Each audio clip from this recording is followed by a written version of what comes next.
بسم اللہ الرحمن الرحیم۔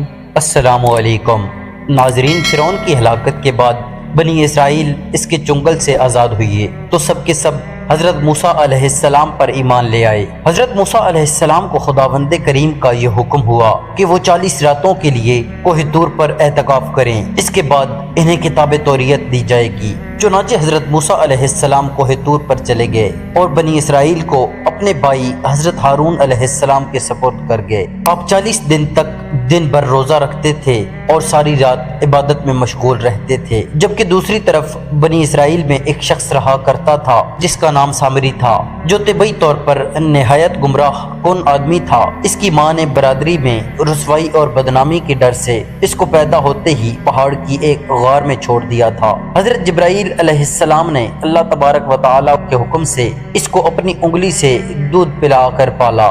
یہی وجہ تھی کہ یہ حضرت جبرائیل علیہ السلام کو پہچانتا تھا۔ اس کا پورا نام موسیٰ سامری ہے اور حضرت موسیٰ علیہ السلام کا نام بھی موسیٰ ہے۔ موسیٰ سامری کو حضرت جبرائیل علیہ السلام نے پالا تھا اور حضرت موسیٰ علیہ السلام کی پرورش فرعون کے گھر ہوئی تھی، مگر خدا کی شان کہ فرعون کے گھر پرورش پانے والا موسیٰ علیہ السلام خدا کے رسول ہوئے، اور موسیٰ سامری جو حضرت جبرائیل علیہ السلام کا پالا ہوا تھا وہ کافر ہوا۔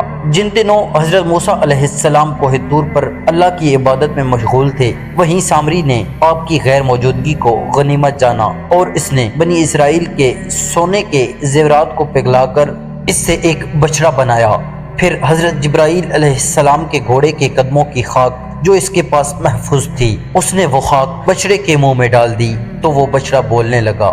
پھر سامری نے مجمع عام میں یہ تقریر شروع کر دی کہ اے بنی اسرائیل، حضرت موسیٰ علیہ السلام خدا سے بات کرنے کے لیے کوہ طور پر تشریف لے گئے ہیں، لیکن خدا تو ہم لوگوں کے پاس آ گیا ہے، اور بچڑے کی طرف اشارہ کر کے بولا کہ یہی خدا ہے۔ اس نے ایسی گمراہ کن تقریر کی کہ بنی اسرائیل کو بچڑے کے خدا ہونے پر یقین آ گیا اور وہ بچڑے کو پوجنے لگے۔ بیان کیا جاتا ہے کہ اس وقت 12,000 آدمیوں کے سوا ساری قوم نے چاندی سونے کے بچڑے کو بولتا دیکھ کر اس کو خدا مان لیا اور اس کے آگے سر بسجود ہو کر اس بچڑے کو پوجنے لگے۔ چنانچہ سورۃ الاعراف آیت نمبر 148 میں اللہ تعالیٰ نے ارشاد فرمایا ہے، اور موسیٰ کے پیچھے اس کی قوم نے اپنے زیورات سے ایک بے جان بچڑے کو معبود بنا لیا جس کی گائے جیسی آواز تھی۔ کیا انہوں نے یہ نہ دیکھا کہ وہ بچڑا ان سے نہ کلام کرتا ہے اور نہ انہیں کوئی ہدایت دیتا ہے؟ انہوں نے اسے معبود بنا لیا اور وہ ظالم تھے۔ جب 40 دنوں کے بعد حضرت موسیٰ علیہ السلام خدائے عز و جل سے ہم کلام ہو کر اور تورات شریف لے کر بستی میں تشریف لائے اور قوم کو بچڑا پوجتے ہوئے دیکھا تو آپ پر بے حد غضب اور جلال طاری ہو گیا۔